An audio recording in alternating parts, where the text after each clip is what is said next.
ده كيك عامل زي السحابة، بيدوب في البق كده وانتوا بتاكلوه. طعمه خطير جنب القهوة او الشاي، بمكونات بسيطة وسهل التحضير. الكيك جميل جدا، وبصوا مرتفع عامل ازاي وبيدوب كده في البق. ولو اول مرة بتشوفي قناتي انا مطبخ يسر، اعملي اشتراك ولايك وفعلي الجرس عشان يوصلك مني كل جديد، واعملي شير كمان. ويلا بينا نبتدي ونشوف الكيك ده حضرناه مع بعض ازاي.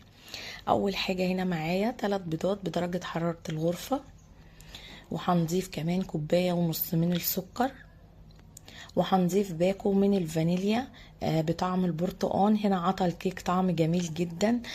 طعم البرتقان طبعا هيبقى حابة تغيري الباكو الفانيليا دوت وتخليه العادي، مفيش مشكله. هنا هضربهم كويس جدا لحد دلوقتي كده ما هتشوفي اللون كده هيفتح معانا زي ما انتم شايفين.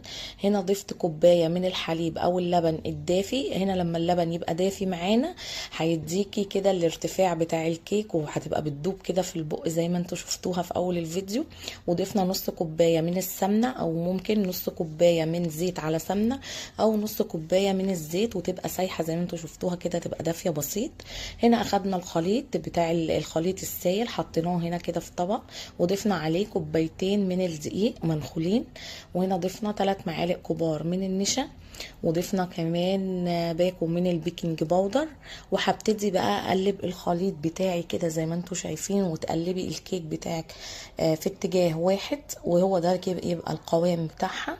هنجيب بقى صينية هنا مقاس 25 في 35، انا دهناها بالسمنة ومبطناها كده برشة من الدقيق، وهديها كده خبطتين، وابقى محضرة الفرن قبليها مسخناه قبليها كده ب10 دقايق على الرف اللي في النص على درجة حرارة 170.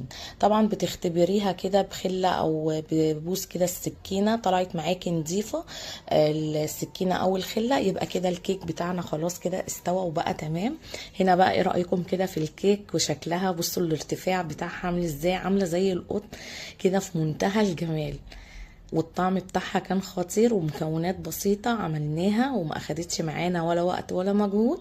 يا رب النهاردة يكون الفيديو عجبكم، وجربوا بقى طريقة الكيك دي واكتبوا لي وقولوا لي ايه رأيكم فيها، واستنوني في فيديوهات جديدة. مع السلامة.